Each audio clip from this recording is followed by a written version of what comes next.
కానీ దేవుడిని మాత్రం మనం నిందించకూడదండి. అలా నిందిస్తే ఇప్పుడు బ్రాహ్మణాల్ని నిందించారు అన్నీ కూడా నాకు ఆ తమిళనాడులో నాకు అది కూడా నా ఆరోపణ. అది పక్కన పెట్టేయండి, అది సెకండ్. కానీ సనాతన ధర్మాన్ని నిందిస్తున్నారు. వాళ్ళకేం తెలుసు దాని గురించి మాట్లాడడానికి? మనకి ఏమైనా అంత తెలివా? మనం దేవుణ్ణి తెలుసుకోవడానికి పెద్ద పెద్ద మహాంతులు చెప్పలేని విషయాలు తెలుసుకోవడానికి నువ్వెవరయ్యా? నేను ఒక పంతులు వారు గుడిలో నిల్చుని భక్తిపూర్వంగా సేవలు చేసి నీకు ఆ దేవుడి మీద నమ్మకంగా మాట్లాడుతూ ఉంటే నువ్వెవరయ్యా వాళ్ళని చులకం చేయడానికి? ఇప్పుడు నేను అనుకుంటే గర్భగుడిలో వెళ్ళలేనండి, మా వారు కూడా వెళ్ళలేరు, ఎవరు వెళ్ళలేరు. దానికి ఒక స్పెషాలిటీ ట్రైనింగ్ ఉండాలి. ఎంతో త్యాగాలు చేసి ఆ ఒక దారుణమైన బీభత్సమైన ఒక ట్రైనింగ్ వేదపాఠం అంతా నేర్చుకొని ఏమీ లేక తిండి కూడా అందరూ తినే పిజ్జాలు తినొచ్చా వాళ్ళు ఆ ట్రైనింగ్ పీరియడ్లో కదా? అలాంటి వాళ్ళకి okay, you don't have to give విలువ ఇవ్వక్కర్లేదు, కానీ ఊరుకోవచ్చు కదా, అపమానాన్ని హేళన చేయక ఉండొచ్చు కదా. ఇలాంటి థాట్స్ నాకు వస్తున్నాయి. ఇక్కడ లడ్డు గురించి కాంట్రవర్సీ వచ్చింది స్వప్న గారు. అప్పుడు ఎలాగైనా ఇప్పుడు తిరుపతిలో ఉన్న వాళ్ళందరూ ఎన్వి తినేశారు కాబట్టి డైలీ తినొచ్చు కదా అని హేళన చేసేవాళ్ళు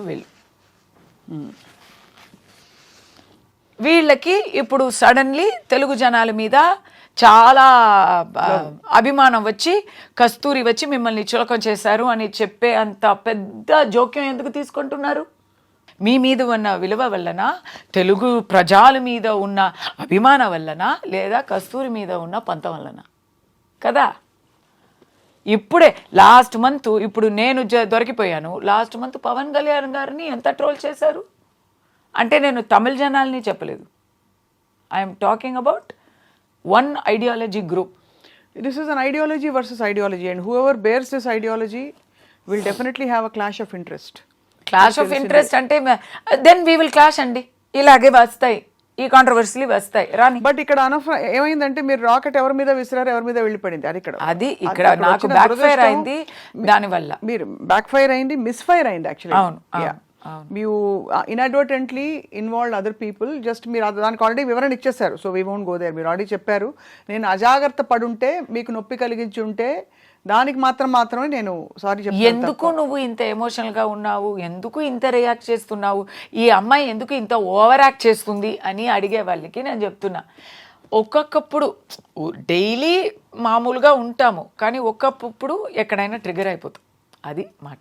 అది మీకు చాలా ఒక ఏం చెప్పాలి, you have had a very eventful life. మీ వ్యక్తిగత అన్వేషణ ఏంటో లైఫ్లో, what you seek in life other than your fame, glory, your money, success and coming out of everything, all those problems. I don't know what you seek personally with the divine. భగవంతుడితో మీరు ఎలా అనుసంధానం అవుదాం అనుకుంటున్నారో మాకు తెలియదు. కానీ కస్తూరి గారు, మీరు ఇవాళ వచ్చి ఇంత మనసు విప్పి మాట్లాడినందుకు మీకు హృదయపూర్వక నమస్కారాలు. Thank you. But I have a request. నేనైతే స్వప్న గారు ఫ్యాన్గా స్వప్న గారిని దగ్గర నుంచి చూడాలని వచ్చానండి. అదే. అయ్యో బాబోయ్. కస్తూరి గారు, మీ నోట ఒక పాట పాడించకపోతే నాకు నేను 100% పాడి మీకు 100% ఫైల్ పంపుతాను. 3 days ఒక కీర్తన, ఒక పల్లవి 100% పాడుతాను. కానీ ఈ రోజు పాడితే అది త్యాగయ్య గారికి చేసే ద్రోహం అవుతుంది. ఎందుకంటే నేర్చుకున్నారా సంగీతం? I can sing well also.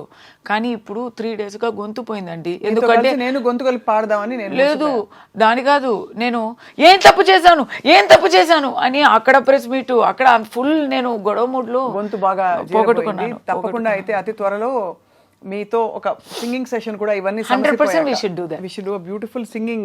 We should do that. అది మీ భారతీయార్, మీరు భారతీయార్, నేను తమిళ్లో పాడతాను. మనదిల్ ఉరుది వేండుం వాక్కినిలే ఇనిమై. నాకు చాలా ఫేవరెట్ సాంగ్ అంటే చిన్నంజీరు కిలియే కన్నమ్మ సెల్వ కళంజియమే.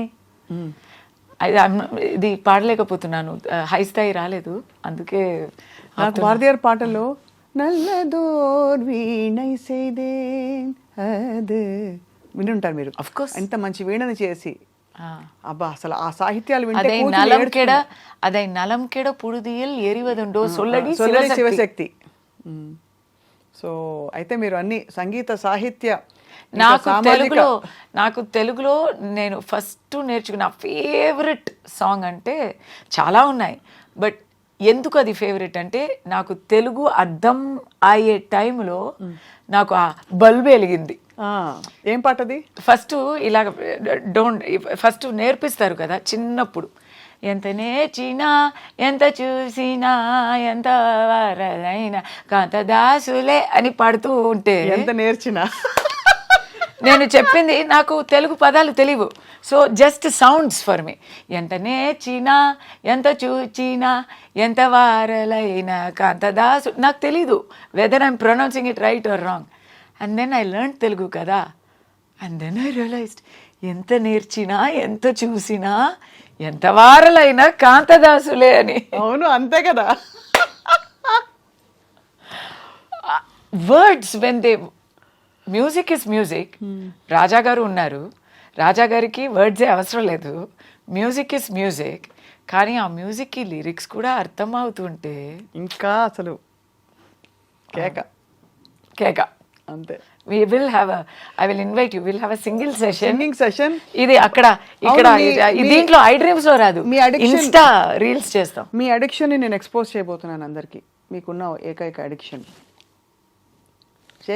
చేయొచ్చు అంటే చేస్తాను. నేను ఆల్రెడీ చెప్పేశాను. ఇంతటి కస్తూరి గారు తమిళనాడులో గొప్ప విషయాలు. తమిళనాడులో ఆల్రెడీ నన్ను తాగుపోతూ అంటున్నారు. ఇప్పుడు చూసి ఏమనుకుంటారు? మీరు అడిక్షన్ అంటున్నారు. ఆ అడిక్షన్ ఏమిటంటే రాత్రి 9 దాటాక కస్తూరి గారికి క్రేవింగ్స్ వస్తాయి, క్రేవింగ్ స్టార్ట్ అయిపోతుంది. ఆ క్రేవింగ్ వద్దు వద్దు అని రోజు ఆవిడకి ఎవరు చెప్పుకుంటూ ఉంటారు, బట్ అయినా అప్పుడప్పుడు అది ఓవర్కమ్ కాలేరు. అదేమిటంటే అప్పుడప్పుడు నేను లొంగిపోతాను, తర్వాత మార్నింగ్ మళ్ళీ ఫుల్ గిల్టీ అయ్యి ఫీల్ అయ్యి ఛా అని ఫీల్ అయ్యి మళ్ళీ నేను నిర్ణయం తీసుకుంటాను, సంకల్పం చేసుకుంటాను. Addict total. అది ఏమిటంటే చెప్పేనా, బంగాళదుంప చిప్స్, ఆలు పొటాటో చిప్స్ అనమాట. సో అది, బట్ అసలు అన్బిలీవబుల్ ఫుడ్ అండి అది. పొటాటో చిప్స్ అందరికి ఎవరికి యాక్చువల్లీ దాంట్లో అది ఒక స్టోరీ ఉంది. నేను ఇలాంటి పిచ్చి పనులు చేస్తూ ఉంటాను. When my mother passed away, నేను complete actually I'm vegetarian. So అప్పుడు కేక్స్ అంతా తింటాం కదా, దాంట్లో ఎగ్స్ ఉంటాయి, వదిలేసాను. గుడ్డు ఉంటే తినలేను అని వదిలేసాను. సో దానివల్ల నాకు కేక్ కూడా తినలేని పరిస్థితి అయిపోయింది. ఇప్పుడు ఎగ్లెస్ కేక్స్ చాలా వస్తున్నాయి కస్తూరి గారు. నేను అప్పుడు ఉన్నది జర్మనీలోనండి. సో అసలు అక్కడ నాకు ఫుడ్డే దొరకలేదు. పాస్టాలో కూడా అక్కడ గుడ్డు ఉంటుంది, అక్కడ ఎవ్రీథింగ్ హ్యాస్ గుడ్డు. సో కుడ్ నాట్ ఈట్ ఇంట్లో. దాంట్లో good thing is I became a very good cook, ఎందుకంటే వేరే దారి లేదు, ఇంట్లోనే కుక్ చేసుకోవాలి. Second my father passed away. అప్పుడు నన్ను ఆనియన్ వదిలేయమని మా పంతులు గారు చెప్పారు. నేను దండం పెట్టా, అయ్యా ఆల్రెడీ నాకు అక్కడ తినడానికి ఏం లేదు, జర్మనీలో ఆనియన్ కూడా లేకపోతే నేను వచ్చి I have to starvation diet అయిపోతుంది, సో వేరే ఏమైనా చెప్పండి అని చెప్తే ఓకే అని ఐ లెఫ్ట్ మష్రూమ్. ఎందుకంటే అది ఎప్పుడైనా వీ కెన్ అవాయిడ్ అని చెప్పి మష్రూమ్ వదిలేశాను. మా అమ్మాయి హాస్పిటల్ వెళ్ళింది కదా, అప్పుడు వచ్చేసింది ఓకే అంటే ఒక రిలాప్స్ వచ్చింది. ఆ రిలాప్స్లో అయితే నేను భయపడిపోయి అక్కడ అమెరికా గణేశుడికి బంగాళదుంప వదిలేస్తాను అని మొక్కున్నాను నేను. సో ఫ్రమ్ 2012 to 2020 10 years నేను I didn't go near chips. ఇప్పుడు మళ్ళీ ఆ 10 yearsకి సంబంధించి మొత్తం అంతా విత్ క్యూములేటివ్ ఇంట్రెస్ట్ తింటున్నారు, అంతేనా? అది నాకు మీరు కప్పులో వేస్తే కప్పులో తింటా, పావు కిలో వేస్తే పావు కిలో తింటా. ఫుల్ హవన్. 1 కిలో తెస్తే 1 కిలో తింటా. అంటే ఆ బ్యాగ్ ఓపెన్ చేస్తే అది ఖాళీ అయ్యే వరకు తింటా, తర్వాత చాలా గిల్టీగా ఫీల్ అవుతా. ఎందుకు గిల్టీ? లావ్ అవుతారనా? ఇలాంటి ఒక ఇది ఇది ఇలాంటి ఒక జంక్ ఫుడ్ అడిక్ట్గా ఉన్నావే, నీకు అస్సలు కొంచెం డిసిప్లిన్ ఉందా? ఏమిటి అని అనిపిస్తుందా? అవును. మనమేమిటి, మనం గొప్ప సిద్ధాంతకర్తలం 10 years నువ్వు తినలేక, అంత 10 years నువ్వు తినకుండా అంత డిసిప్లిన్గా ఉండే ఒక అమ్మాయి నువ్వు ఇప్పుడు ఇలా ఏదో చూడని విషయాలు చూసినట్టు ఏదో ఒక అదే సైకోలాగా చిప్స్ సైకో అయిపోయావే అని. తప్పకుండా అది చాలా అల్పానందాలు జీవితం ఇచ్చిన, భగవంతుడు ఇచ్చిన జీవితానికి. So but it was totally very hearty conversation Kasturi గారు. నిజంగా చెప్తున్నాను. నేను మీ గురించి వినడం వేరు, మిమ్మల్ని ప్రత్యక్షంగా చూసి మీరు ఎంత హార్ట్ఫుల్గా ఓపెన్గా మాట్లాడుతున్నారు, మీ ఎక్స్ప్రెషన్స్ కేక అసలు అందరినీ దులిపి పెట్టారు.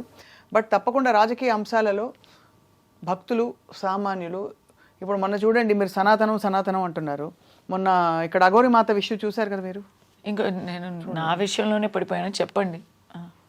అదే నేను 2 daysగా అఘోరి మాత అని ఒక ఎవరో ఎక్కడి నుంచో ఉద్భవించిన సడన్ అఘోర ఒక వచ్చి సనాతన మనిషే అయితే తను వివస్త్రం అయ్యి బట్టలు అంటే ఇప్పుడు వేసుకున్నారు, నిన్న కట్టుకున్నారు, బట్టలన్నీ తీసేసి. కరెక్టే కదండి, అఘోరి వాళ్ళు అలాగే ఉంటారు. సో వెళ్తుంటే సనాతన ధర్మంలో ఉన్న వాళ్ళే ఖండించారు. ఐ లెండ్ మై లైఫ్ అన్నారు అని ఆవిడ వెళ్ళి సనాతన ధర్మ పరిరక్షణ కోసం నేను నా ఒంటి మీద కిరసనాయిలు పోసేసుకుని తగిలెట్టుకుంటాను. అవునా? అంటే ఆవిడ మనోభావాలు దెబ్బతిన్నాయి అనేక సందర్భాలు, అనేక విషయాలలో. బట్ ఏమైందంటే మీరు అన్నారు కదా, అఫ్ కోర్స్ ఇలాంటి సందర్భాలు వచ్చినప్పుడు మీరన్న కంప్లీట్లీ ఎక్స్ట్రీమ్ ఆపోజిట్ వాళ్ళకి ఒక రాయి వేయడానికి అవకాశాలు వస్తాయి. కాబట్టి ఇది చాలా బాధ్యతాయుతమైన లేదండి. నేను ఒక మాట చెప్పొచ్చా? సనాతనం అనేది అది ఎలా చెప్పాలి, అది ఒక ఇల్లు కాదు, సారీ మనిషి అని చెప్తాను. అది సనాతనం అనేది ఒక మనిషి కాదు, ఒక ఇల్లు కాదు, ఒక ఊరు కాదు, ఒక ప్రాంతం కాదు, అదొక విస్తారమైన, అది ఒక భూమి కూడా కాదు, అది ఒక శక్తి, విశ్వలోకం. It's a universe. దాంట్లో అన్నీ ఉంటాయి. కానీ ఎక్కడైనా చెడు జరుగుతాయి. ఇప్పుడు జాతి వర్ణాల భేదాలు ఇది అంతా ఉన్నాయి కదా, అక్కడ రిఫార్మ్స్ కూడా సనాతనం నుంచి లోపు నుంచే పుట్టుకొస్తాయి. మీకు అర్థమవుతుందా? వేరే ఏ ఒక సమయమైతే వేరే ఏ ఒక మార్గమైన ఒక నమ్మకమైన ఆ ఫెయిత్లో రిఫార్మ్స్ అంటే బయట నుంచి మీరు చేయాల్సి వస్తుంది, ఎవరైనా క్రిటిసైజ్ చేసి అలా వస్తుంది. కానీ సనాతనంలో సెల్ఫ్ మెయింటెనెన్స్, అవును, ఆటో రిఫార్మ్, కరెక్ట్. అది హిందూ ధర్మానికి, హిందూ, శ్రమణ, సిక్, బౌద్ధం ఇదే కదా సనాతన ధర్మం అంటే. ఈ దాంట్లో హిందూ ధర్మానికి ఆ స్పెషల్ క్యారెక్టరిస్టిక్. సో అఘోరి మాత వచ్చింది, విశ్వంబరంగా అయింది అనేది కూడా we can accept, because nirvana is the highest form of emancipation. We don't know what they are going through అంటారు. కాదు, అది కాదండి.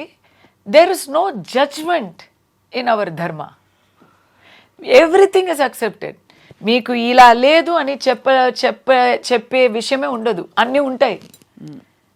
ఇక్కడ వచ్చి వెజిటేరియన్గా ఆగమిక్ టెంపుల్లో మనం పూజలు చేస్తూ ఉంటే, అక్కడ సేమ్ ఇక్కడ దుర్గామాతకి మనం కొబ్బరి కొట్టి పూజలు చేస్తూ ఉంటే, అక్కడ బర్రెని బలి ఇస్తూ పూజలు చేస్తూ ఉంటారు.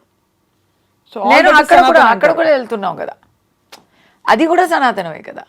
సో ఇక్కడ డెఫినేషన్ ఒక చిన్న సనాతనం అంటే ఏదో ఏనుక అంటే అది పావు, ఏనుక అంటే అది కత్తి, ఏనుక అంటే అది చెట్టు, అది కాదు. అది ఏనుక మాకు పట్టవు అంతే అంటారు. ఇట్ ఇస్ దాంట్లో ఏదో ఒక చిన్న ఉణత పిల్లలాగా, మనం రాముడికి ఉణత పిల్లలాగా ఏదైనా ఒక మూలలో ఏదో ఒకటి చేసుకునే ఏదో ఒకటి. ఈ సనాతనానికి దాన్ని విమర్శించే వాళ్ళకి కొంచెం బుద్ధి చెప్పడం కుదిరితే చేయొచ్చు, అంతే. పర్ఫెక్ట్గా చాలా క్లారిటీతో మాట్లాడారు కస్తూరి గారు. మిమ్మల్ని మళ్ళీ మళ్ళీ కలవాలనిపిస్తోంది తప్పకుండా. బట్ ఇలా కాకుండా మనం ఈసారి చక్కగా ఆకలిస్తుంది కాబట్టి మనం ఇప్పుడు తినేసాక నెక్స్ట్ సెషన్ ఈసారి మీరు వచ్చినప్పుడు, మేము మీ ఇంటికి వచ్చినప్పుడు హాయిగా త్యాగరాజ కీర్తనలు పాడుకుని అంతాక్షరి ఆడుకుందాం. అది. Thank you so much. Thank you.